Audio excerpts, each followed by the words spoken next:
Comme ce couple de visiteurs, l'échelle des pompiers était indispensable pour admirer plus de 500 véhicules anciens pesant sur le site de Vénèse pour cette journée dédiée à la voiture d'époque. Après l'apéritif offert par la mairie, 1300 personnes ont déjeuné à l'ombre des cèdres du magnifique parc, où se déroulent toute la journée les différentes manifestations liées à la réussite de cette très belle fête.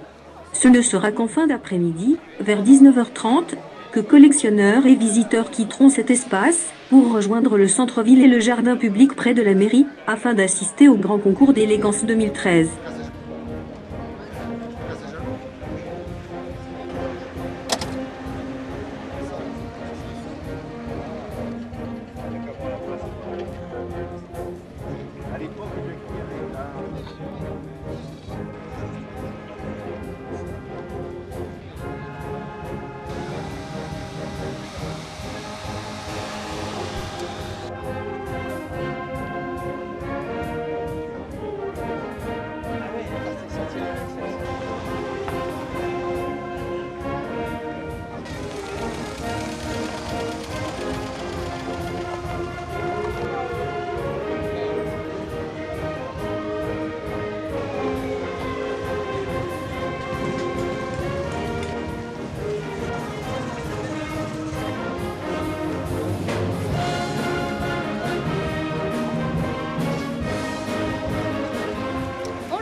Nous sommes la famille Brard de la région bordelaise, plus précisément de Castelnau-de-Médoc.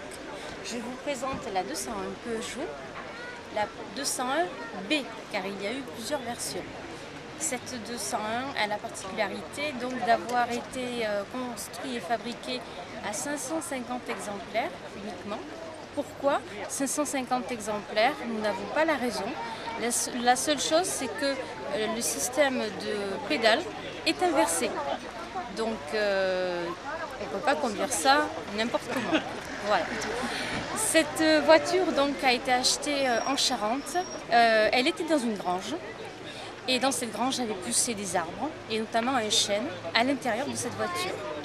Donc, première étape, désosser la toiture bien sûr de la grange, couper ce chêne et récupérer la carcasse de cette voiture. Qui était sur des troncs d'arbres. Voilà, sur des troncs d'arbres. Avec l'arbre notamment qui avait poussé dedans, comme on vient de vous le dire à l'instant. Voilà. Hein. Et en piteux état.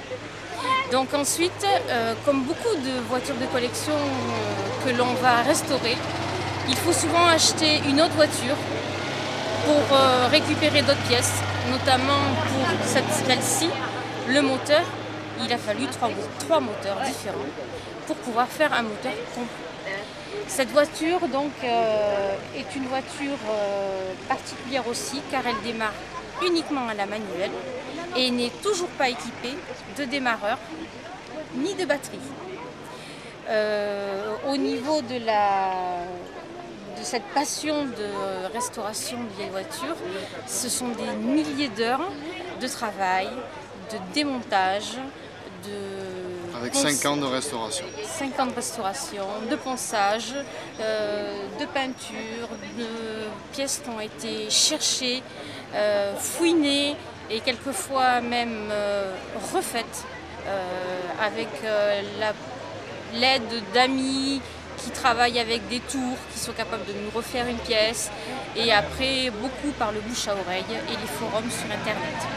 Voilà, cette 201 donc maintenant depuis plusieurs années nous permet donc surtout de la montrer, de la faire rouler et non pas de la faire vieillir dans un garage. On profite avec au maximum.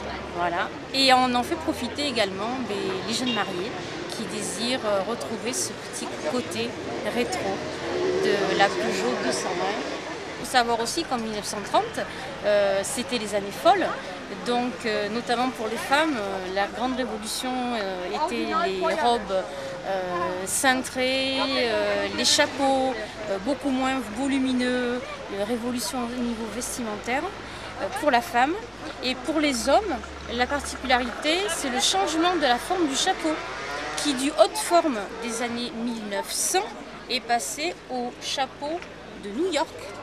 On appelle ça le chapeau new-yorkais, avec la plume ici sur le côté, pardon, ici, qui représente en fin de compte le bonheur, la chance. Voilà. Grand bravo pour cette organisation et c'est vrai qu'on ne s'attendait pas à avoir autant de véhicules, donc Une aussi belle organisation. voilà, si belle organisation qui fait votre succès.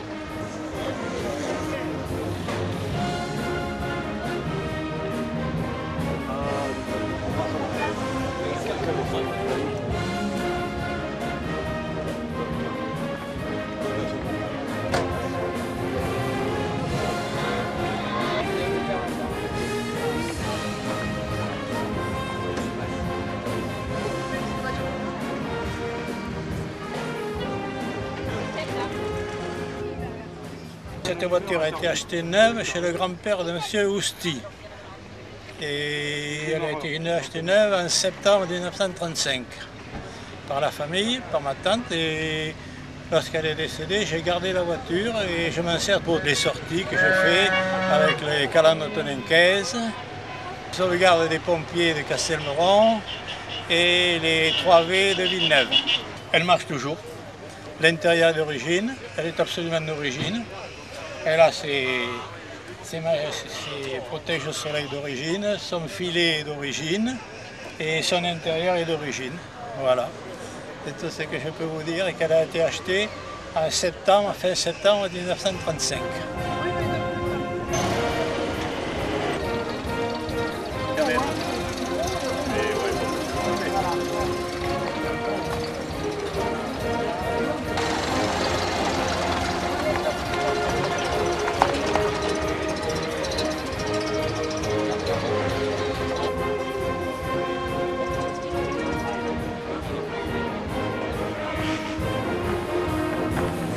Fort longtemps, dès que j'étais enfant, je rêvais d'avoir une traction avec une roue à l'arrière et un capot moteur avec des volets vous savez, les 4 volets sur le côté.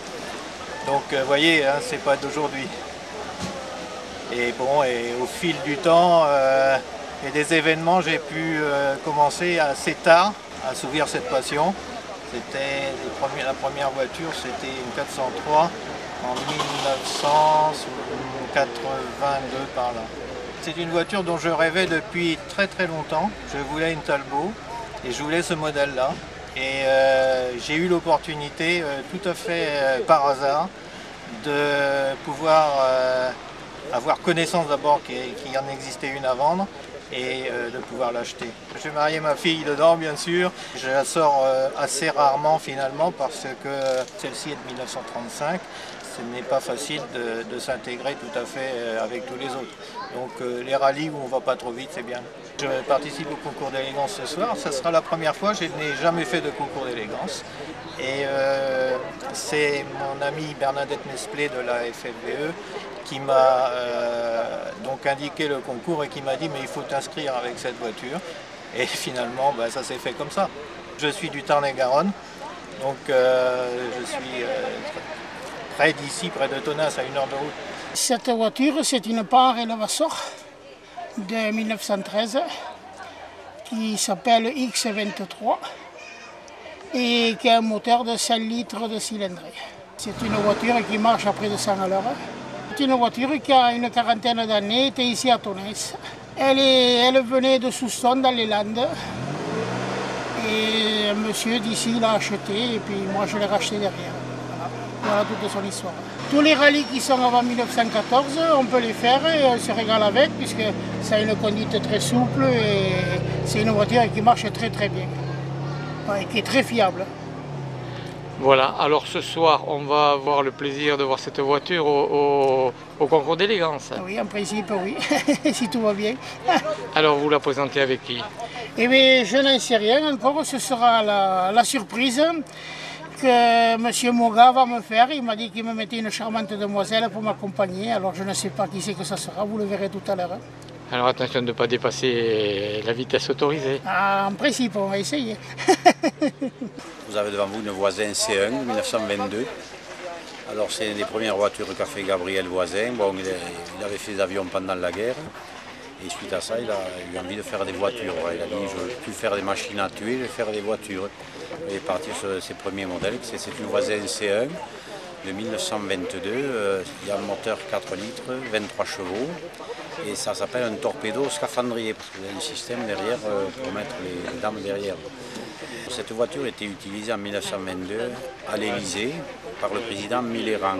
Ils en avaient 3, donc vous voyez le coq qui a été fait, qui représente la République française à l'époque. Voilà. Là, vous avez le fameux coq de chez Paillet, qui était un grand fondeur. Comme vous aviez chez Peugeot, vous aviez les lions chez Peugeot.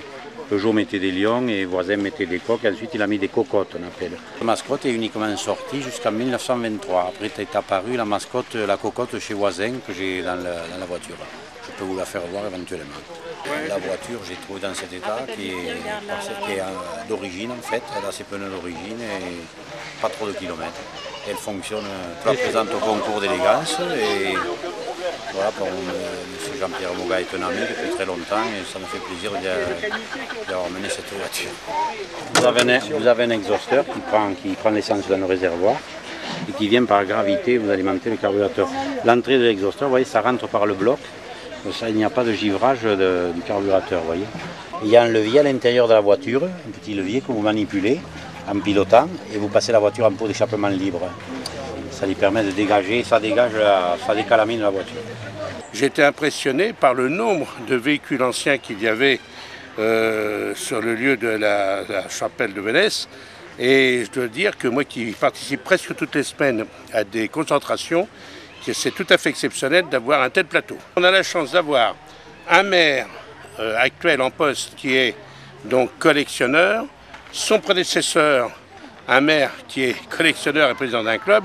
Alors si ça dans une ville, si le maire actuel, l'ancien maire, qui sont des collectionneurs et des amateurs invertébrés entre guillemets, donc si avec tout ça on ne réussit pas, c'est vraiment qu'on n'a pas de chance. Hein.